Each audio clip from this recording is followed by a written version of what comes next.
Guarantee guarantee guarantee ಇದು guarantee news ಸುದ್ದಿ ಖಚಿತ ನ್ಯಾಯ ನಿಶ್ಚಿತ ನಾನು ಅಖಿಲೇಶ್ ದಬ್ಬೆಕಟ್ಟೆ ಇನ್ನು ಡಿಸಿಎಂ ಡಿಕೆ ಶಿವಕುಮಾರ್ ಮುಖ್ಯಮಂತ್ರಿ ಆಗೋದು ಫಿಕ್ಸು ಸಿಎಂ ಸಿದ್ದರಾಮಯ್ಯನವರು ಕುರ್ಚಿಯಿಂದ ಕೆಳಗಿಳೋದು ಪಕ್ಕಾನ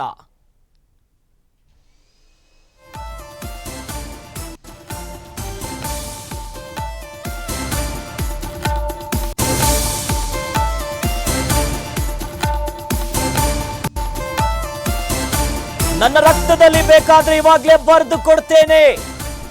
ದಾವಣಗೆರೆಯಲ್ಲಿ ಶಾಸಕ ಬಸವರಾಜ ಶಿವಗಂಗಾ ಒಂದು ಹೇಳಿಕೆಯನ್ನ ಕೊಟ್ಟಿದ್ದಾರೆ. ಪಕ್ಷಕ್ಕಾಗಿ ಡಿಸಿಎಂ ಡಿಕೆ ಶಿವಕುಮಾರ್ ಸಾಕಷ್ಟು ದುಡಿದಿದ್ದಾರೆ. 80 ಶಾಸಕರನ್ನ ಗೆಲ್ಲಿಸೋದ್ರಲ್ಲಿ ಡಿಕೆ ಶಿವಕುಮಾರ್ ಅವರ ಪಾತ್ರ ಇದೆ. ಏನೇ ನಿರ್ಧಾರ ತೆಗೆದುಕೊಂಡ್ರೂ ಕೂಡ ಅದಕ್ಕೆ ಬದ್ಧರಾಗಿರ್ತೇವೆ ಅನ್ನುವಂತ ಮಾತಾಡಿದ್ದಾರೆ.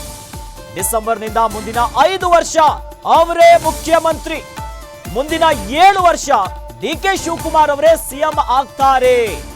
ಸಾಕಷ್ಟು ಶ್ರಮವನ್ನ ವಹಿಸಿದ್ದೇವೆ, 100ಕ್ಕೆ 100 ಡಿಕೆ ಶಿವಕುಮಾರ್ ಅವರೇ ಮುಂದಿನ ಮುಖ್ಯಮಂತ್ರಿ. ಡಿಕೆಶಿಗೆ ನ್ಯಾಯ ಸಿಗಬೇಕು.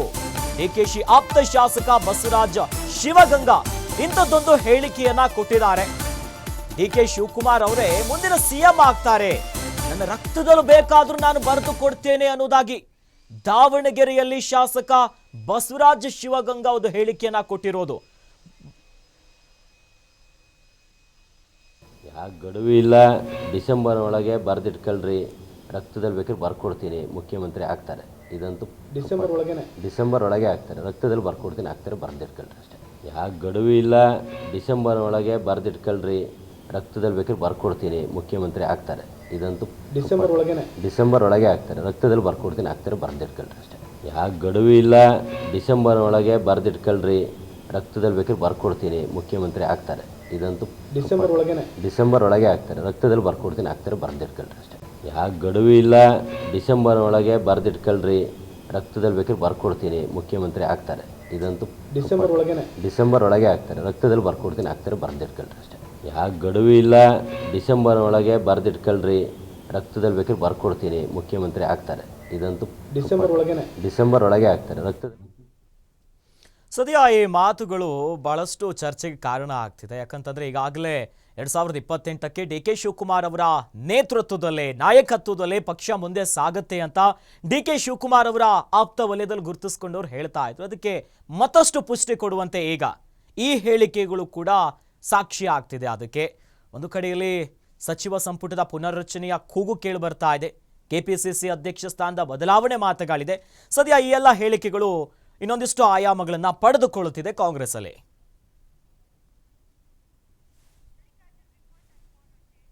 ಎಸ್, ಇವಾಗೆ ಇನ್ನಷ್ಟು ಡೀಟೇಲ್ಸ್ ನೀಡೋದಕ್ಕೆ ನಮ್ಮ ಪ್ರತಿನಿಧಿ ಮಲ್ಲಿಕಾರ್ಜುನ್ ದೂರವಾಣಿ ಸಂಪರ್ಕದಲ್ಲಿ ನಮ್ಮ ಜೊತೆ ಜಾಯ್ನ್ ಆಗ್ತಿದ್ದಾರೆ. ಎಸ್ ಮಲ್ಲಿಕಾರ್ಜುನ್, ಸದ್ಯ ಈ ಹೇಳಿಕೆಗಳು ಒಂದು ರಕ್ತ ಚರಿತ್ರೆಯಾಗಿ ಈಗ ಡಿಕೆ ಶಿವಕುಮಾರ್ ಅವರು ಸಿಎಂ ಆಗೋದು ಪಕ್ಕನ ಇಷ್ಟು ವಿಶ್ವಾಸದಿಂದ ಹೇಳ್ತಿದಾರಲ್ಲ, ಈ ಮಾತಿನ ಮರ್ಮ ಏನು, ಇದ್ರ ಹಿಂದಿರೋ ಅರ್ಥ?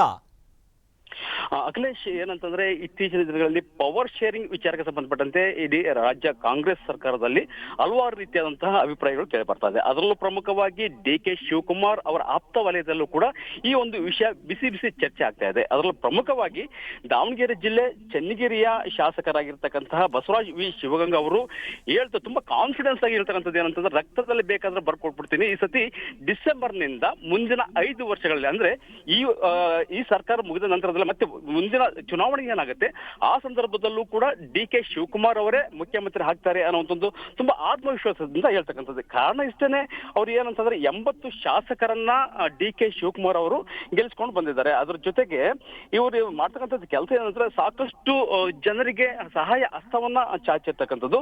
ಮತ್ತೆ ನಾವು ಅವರಿಗಾಗಿ ಸಾಕಷ್ಟು ಅಂದ್ರೆ 100ಕ್ಕೂ 100ರಷ್ಟು ಕೂಡ ನಾವು ಶ್ರಮಿಸ್ತೀವಿ, ಅವರು ಕೂಡ ನಮ್ಮ ಬಗ್ಗೆ ಕೂಡ ಅಂತದೇ ಒಂದು ಒಲವನ್ನು ಕೂಡ ಇಟ್ಕೊಂಡಿದ್ದಾರೆ. ಹಾಗಾಗಿ ಈ ಬಾರಿ ಅಂದ್ರೆ ಡಿಸೆಂಬರ್ನಿಂದ ಮುಂದಿನ 5 ವರ್ಷದವರೆಗೆ ಡಿ.ಕೆ. ಶಿವಕುಮಾರ್ ಅವರು ಮುಖ್ಯಮಂತ್ರಿ ಹಾಜೇ ಆಗ್ತಾರೆ ಅನ್ನುವಂಥ ಒಂದು ತುಂಬಾ ಆತ್ಮವಿಶ್ವಾಸದ್ದು ಕೂಡ ಹೇಳ್ತಿರ್ತಕ್ಕಂಥದ್ದು. ಅದಾದ ನಂತರದಲ್ಲೂ ಕೂಡ ಒಂದು ವೇಳೆ ಆಗದೇ ಇದ್ರೆ ಅವರ ಯಾವ ನಿಲುವನ್ನು ತೆಗೆದುಕೊಳ್ತಾರೆ ಅದೇ ನಿಲುವಿಗೆ ನಾವು ಬದ್ಧ ಅಂದ್ರೆ ಮುಂದೆ ಅಕಸ್ಮಾತ್ ಏನಾದ್ರೂ ಕೂಡ ಅವರು ಮುಖ್ಯಮಂತ್ರಿ ಆಗದೇ ಇದ್ದ ಸಂದರ್ಭದಲ್ಲಿ. ಎಸ್ ಮಲ್ಲಿಕಾರ್ಜುನ್, ಅಂದ್ರೆ ಸದ್ಯ ಇವರು ಹೇಳ್ತಾ ಇರುವಂತ ಕಾನ್ಫಿಡೆನ್ಸ್ ನೋಡ್ತಿದ್ರೆ ಹೈಕಮಾಂಡ್ ನಾಯಕರು ತೀರ್ಮಾನ ಮಾಡ್ತಾರೋ ಇಲ್ವೋ ಗೊತ್ತಿಲ್ಲ. ಒಟ್ಟಲ್ಲಿ ನಾವು ಮಾತ್ರ ಕಂಪ್ಲೀಟ್ ಬೆಂಬಲವನ್ನ ಕೊಡ್ತಾ ಇದ್ದೀವಿ, ರಕ್ತದಲ್ಲಿ ಬೇಕಾದ್ರೂ ಬರೆದು ಕೊಡ್ತೀವಿ ಅನ್ನುವಂಥ ಮಾತಿದೆಯಲ್ಲ, ಅಂದ್ರೆ ನೇರ ಸಂದೇಶ ಹೋಗ್ತಿದ್ಯಾ ಏನು ಕತೆ ಅಂತ?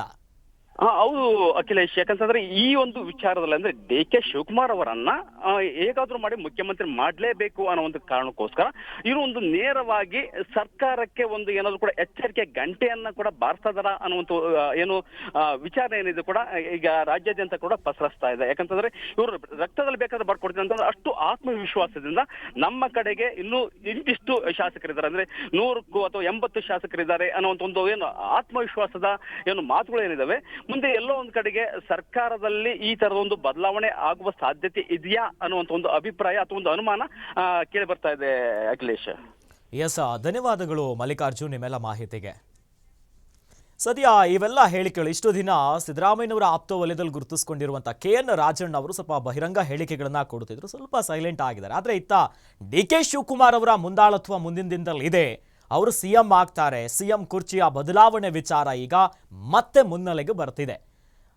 ನಾಳೆಯಿಂದ ಅಧಿವೇಶನಕ್ಕೂ ಕೂಡ ಈಗ ಮುಹೂರ್ತ ಫಿಕ್ಸ್ ಆಗಿರೋದು. ಈ ಹೊತ್ತಿನಲ್ಲಿ ಈ ಎಲ್ಲ ಹೇಳಿಕೆಗಳು ಮಹತ್ವವನ್ನು ಪಡೆದುಕೊಳ್ತಾ ಇದೆ.